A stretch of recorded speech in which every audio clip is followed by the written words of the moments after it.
Okay, ito na naman tong mga equipment natin. Nilagyan natin ito ng scotch tape, masking tape para hindi nakakasilaw ng parang ganyan. Oh, di ba? Kasi kapag tinanggal nyo ang masking tape at cover nito, napakasilaw. Ito ay nagbibigay ng ilaw na napakalamlam at hindi nakakasilaw kapag ito ay nakaharap sa mukha mo sa pamamagitan ng camera natin. Yan, ito na namang equipment o mga gamit natin sa pag-motovlog sa gabi. Nagra-ride sa gabi, nagbablog. For solid. Yeah, ipapay, pinchapay.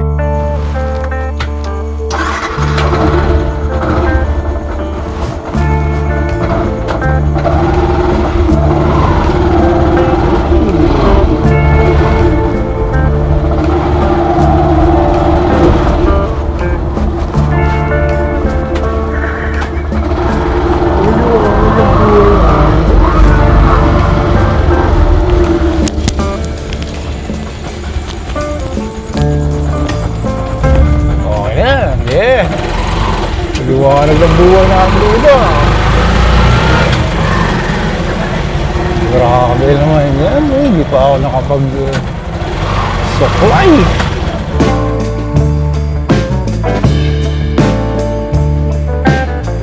Nakakasilaw mga boning. Yeah! At ako mga naman si Solid. Sa gabi nagbablog. Sa gabi nag-ride.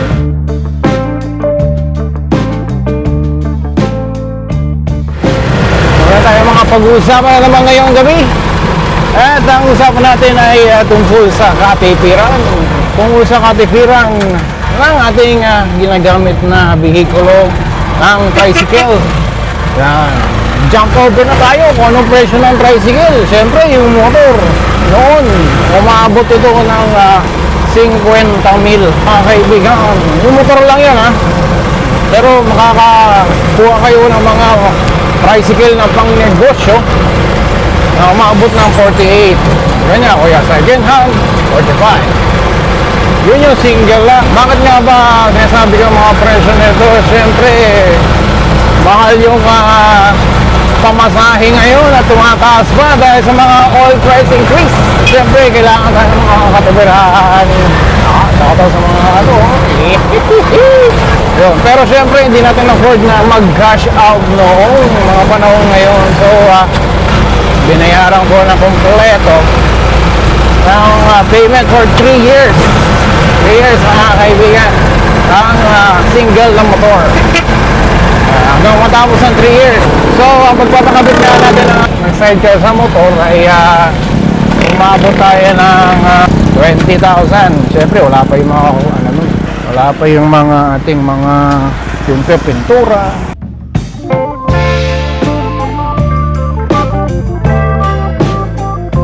Yan, ang mga presyo niyan. Siyempre, yung talagang purely tricycle lang. Abot ng 20,000. Siyempre, mga gusto mo pang mga upgrade yan. Yun.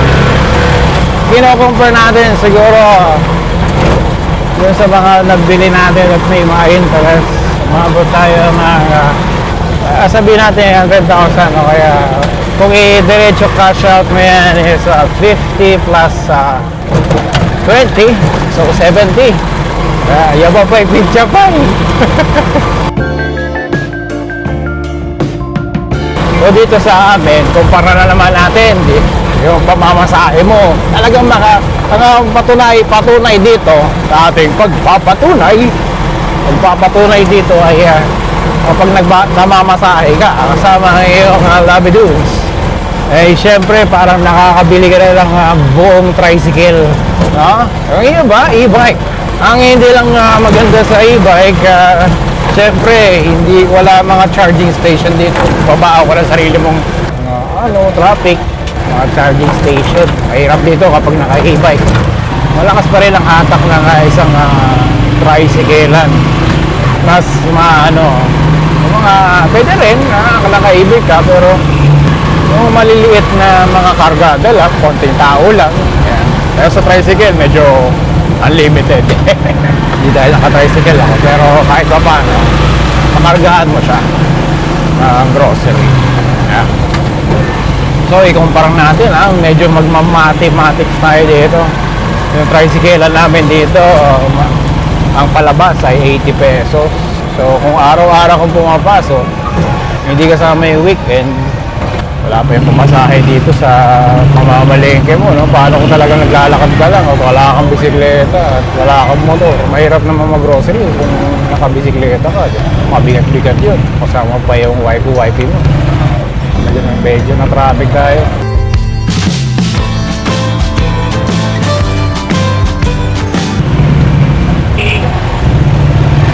Babay din siya pa, nata-traffic po tayo. Ganon din naman ang presyo ng mga e-bike. Mga 40 mil, mga 50 mil. Sulit din. Pasok at paano dito ay 80. Medyo na-overtime ka pa. Yun ay aabot ka ng 120. 120. Okay, compute natin. Sabihin natin yung average na pamasahe, papasok at palabas. Kahit mag-jeep ka pa, medyo magta-tricycle ka rin sa amin pang half of the way, 60 pesos special. So average mo 100.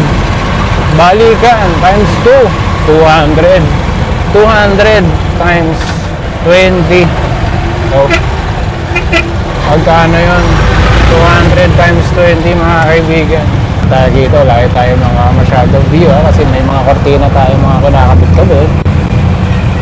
Marami tayong mga kortinang katsa na nasa paligid natin. Nakakatulong niya kasi pagtanggal ng bright side, mga asides natin, no?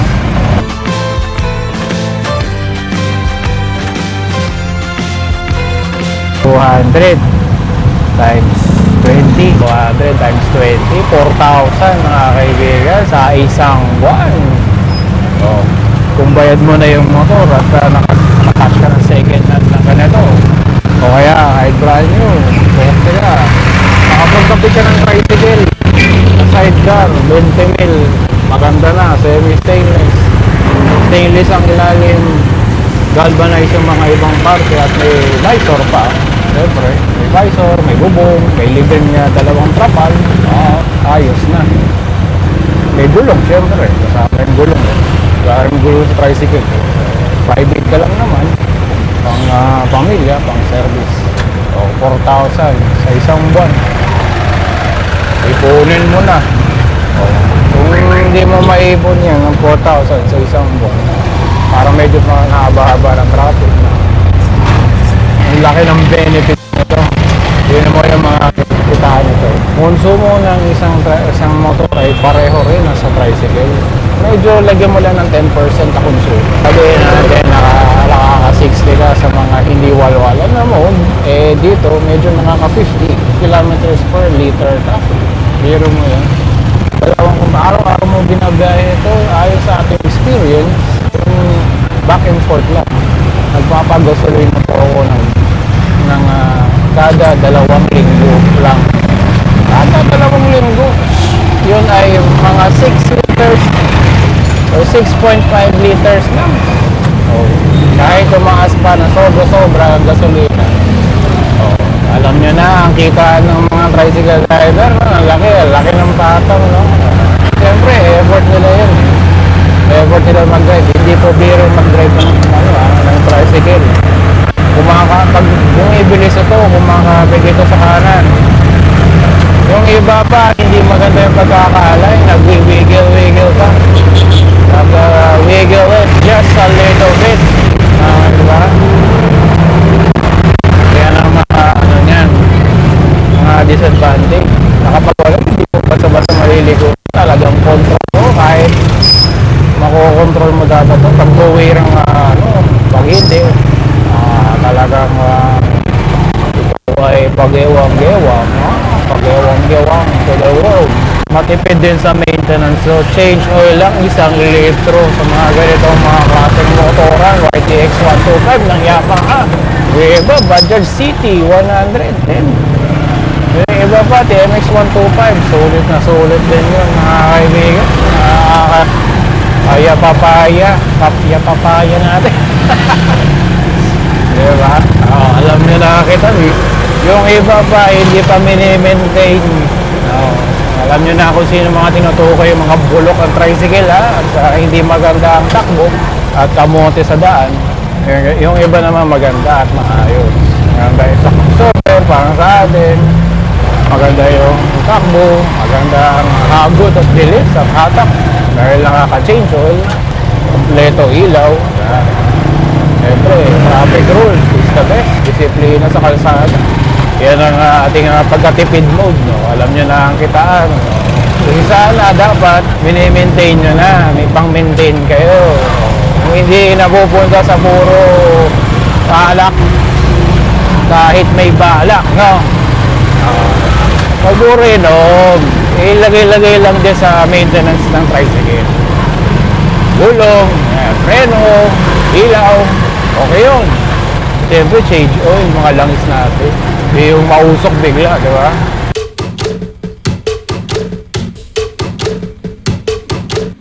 Yan. Laking laking benepisyo itong tricycle sa amin.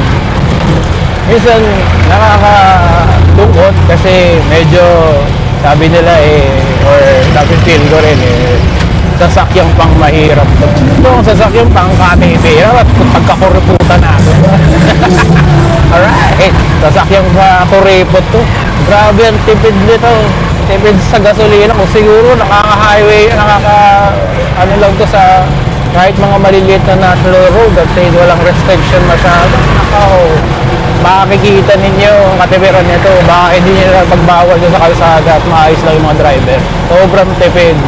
Baka mawala ng negosyo ang mga maliliit na kotse, mga Wigo, mga Iwago, mga Daihatsu. Dami tricycle bigla.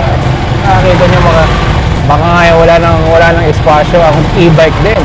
Kasi mahal material yan Kapag nagpa-rewind ka ng motor niya, palit yan.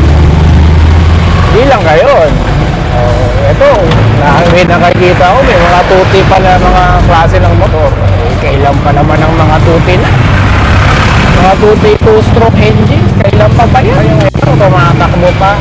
Yung iba na-maintain naman ng maayos at hindi masyadong mausok kahit naghihimay-may at naghahalo ang balat sa tinalupa. Nang ibig sabihin, pag 2-stroke engine ng mga tricycle o kaya kahit mga naghahalo po ang gasolina at langis pag umaandar niya. Kaya laking benepisyo to. Papapunta kami sa mga malalapit na lugar, siyempre lang. Dito lang naman yan ang wala kang kaamba-amba, wala kang pangamba na mahal ang kahit parang kanina, wala lang yung traffic. Kahit hindi rin ako makasingit dahil hindi na siya single, pwede namang patayin ang makina. Wala namang aircon. Stop and go. Sulit. Yan ang ating tricycle pang probinsya dito, no? Hindi lang ganong katulin mabilis, pero nakakakot yung buong pamilya mo sa paroroonan sa mga malalapit na lugar, no? Simbahan, grocery, mga parks, mga mall na malalapit dito. Kahit sa mga kalapit ng mga probinsya at kalapit ng mga syudad, nakakarating ka basta doon ka lang sa hindi restricted na area na kalsada. Nangyari, Aguinaldo Highway, pwede tumawid, sabi nila, dito sa Cavite, nakakatawid naman. Tawid ka sa kabilang section, o kabilang barangay. Ayun. Marami namang mga sikretong daanan dito sa Cavite na nakakadaan yung mga tricycle. Siyempre, pag nandun ka lang sa may mga lalawigan, masyadong probinsya, hindi na nila pinagbabaho yung tricycle. Pwede kang road trip na. Joyride ka na talaga, no? Nakaka-overtake na rin. Nakaka-overtake na walang kablo sa mga e-bike pa rin, syempre. Bilis mo rin ng kotse. Yung ibang tricycle lang talaga mabagal kasi walang maintenance. Nasingit natin yan. Magkatipid-tipid na nga ng Magkatipid-tipid na nga ng tricycle i-maintain. Magkatipid-tipid na Diyos ko saan yung dinadala mga kita ninyo. Pakainin nyo naman ng tama yung tricycle ninyo. Huwag masyado mga bisyo at mga karida at mga mga alak at yosi. Mga napapansin. Kahit hindi rin ako nag-comment yan. Kahit yung mga pinagpapagawa ko, nagre-reklamo din. Mga tricycle, mga motor, nako, mahina mag-maintain. Mahina mag-maintain, pero ang lalakas ng mga bisyo. Yung iba walang ilaw, yung iba walang change oil man lang. Pero pagkalakas-lakas ng mga bisyo, tigil-tigilan nyo, bawas-bawasan nyo yun. Wala na tayong against sa vision ninyo, pero i-vision naman rin ang pinaghahanap buhay ninyo. At syempre, kaligtasan yan ng mga pasahero nyo na nandito sa sidecar. Yan, mga katoda dyan, baka may natutunan na kayo. Ako, first time lang, pero alam ko na yung halaga. Hindi naman sa magmamayabang, pero experience ko po yan. Experience natin yan sa pagkakaroon ng maraming klaseng sasakyan na sa tanang buhay natin. Change oil is life. Alam na alam niyo yan. Kaya huwag niyong titipirin sa change oil yan. Kasi malaki. Sa ibang topic, yan ang pag-uusapan natin. Change oil yan. Tapos may mga comparison ng mga e-bike sa tricycle. Kailangan maintenance. So, yun ang mga benepisyo natin sa pag-tricycle ito. Ayan, sulit na sulit. Ang laki ng tipid. 4,000 kada Siyempre, bawasan mo na lang din yung nagagastos mo. Medyo nandun ka na sa iyong katipiran. Laki ng patong, maintenance. Minsan lang naman yung maintenance na yun, Ako solid. Yaba pa i-beach ako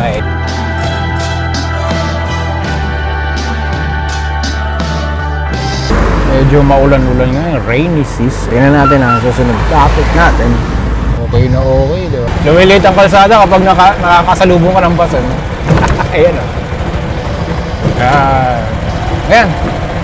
Sana nagustuhan nyo ang ating munting vlog ngayon tungkol sa katipiran. At syempre, medyo yan ang pag-ipunan nyo kung may mga single na motor na kayo. Pwede nyo palagyan ang tricycle. Pero kung binabiyahe nyo na pagkalayo-layo, medyo i-sacrifice nyo muna. Kasi kapag nilagyan mo ng tricycle ito, ay yan ay panghabang buhay. Pag-iba ka ng, ng rehistro mo, lalagyan mo ng with sidecar sa Certificate of Registration at sa OR. Siyempre, laging bilhin natin at syempre hindi naman tayo magmamatulon lagi sa isang tricycle. Ride safe is long. Sana nagustuhan nyo. Kapag nakarating na kayo sa part ng video na to at bago lang kayo, like nyo na, share nyo na, subscribe nyo na, syempre click the bell kung medyo may mag-source kayo at pagka mayaman, at may extra naman dyan, i-thanks button nyo na. Hindi na kayo mahiya. Lagyan nyo lang yan. Thanks button. Mamaya, ma-upgrade natin ang ating mga tricycle. Kapinturahan ulit natin. Kasi nagkabitak-bitak na yung mga pintura at natin. Nangupas na ang ibang pintura. At syempre, ginawa na natin gray ito. Kaya susunod din natin mga topic, ano yung requirement ng mga tricycle dito sa amin sa syudad ng Imus. Okay, hanggang dito na lang ang ating pag-yapapay, pichapay. Ako po si Soned at namamaalam sa iyong gabi. Ciao at ride safe and slow. Susunod na natin ang ating imaginary friend. Alright. Yeah, bye-bye, pizza bye. Kita na lang tayo.